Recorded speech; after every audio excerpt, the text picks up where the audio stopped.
Sentimental Value de Joachim Trier, c'est le grand prix au Festival de Cannes. C'est un film que j'ai vraiment beaucoup aimé, qui a été un coup de cœur pour moi.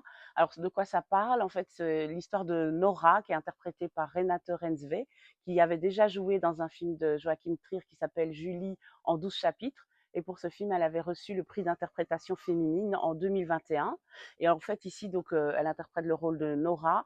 Et au moment de monter sur scène, le film commence, elle veut commencer à monter sur scène au théâtre et elle fait une crise d'angoisse. Elle retourne en arrière et à chaque fois qu'elle réessaye de monter sur scène, rebelote, crise d'angoisse. Et donc pendant de longues minutes, tout le monde se demande ce qui se passe et nous avec, on se dit est-ce qu'elle va réussir à monter sur scène. Donc c'est assez fort. Au début, on ne sait même pas si on doit rire ou si c'est dramatique. On est un peu désarçonné. En tout cas, moi, je me suis sentie comme vraiment si j'étais avec elle sur scène, quoi.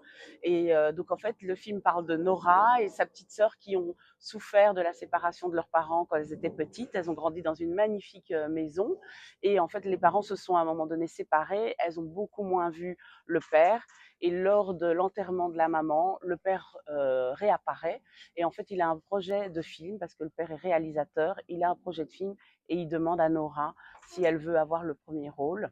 Et donc Nora au départ refuse et le père a rencontré une actrice, une star américaine lors d'un festival et il lui propose le premier rôle, mais il demande quand même à sa fille Nora de participer au tournage. Et en fait Nora du coup ça réveille en elle de la jalousie, voilà tous les non-dits, tout ça. Voilà, on voit vraiment que c'est une famille qui a été dysfonctionnelle et donc ça explique en partie pourquoi elle a ces crises d'angoisse et on comprend pourquoi. En fait, il y a toute la question du transgénérationnel en fait qui apparaît, c'est-à-dire comment nos parents, nos grands-parents nous transmettent leurs propres traumatismes et comment soit on n'en est pas conscient, soit voilà, on doit y faire face et c'est très très bien raconté. Et alors ce qui est très beau aussi dans ce film, c'est la relation avec sa petite sœur qui elle a une vie beaucoup plus rangée que Nora qui est donc comédienne et pourquoi est-ce que sa petite sœur a une vie plus rangée et pas elle. Et donc c'est un peu pour expliquer les dynamiques donc familiales.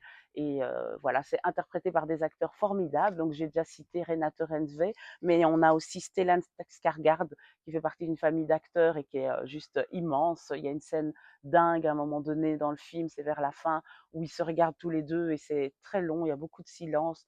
On est vraiment dans la pudeur, je dirais, scandinave, parce que j'ai oublié de dire que le réalisateur est norvégien.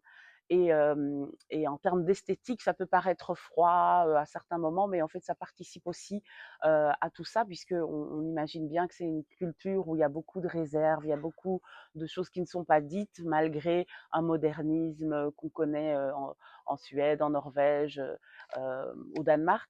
Et donc, c'est très bien dosé à ce niveau-là. Donc, il y a vraiment des scènes complètement décalées où on éclate de rire.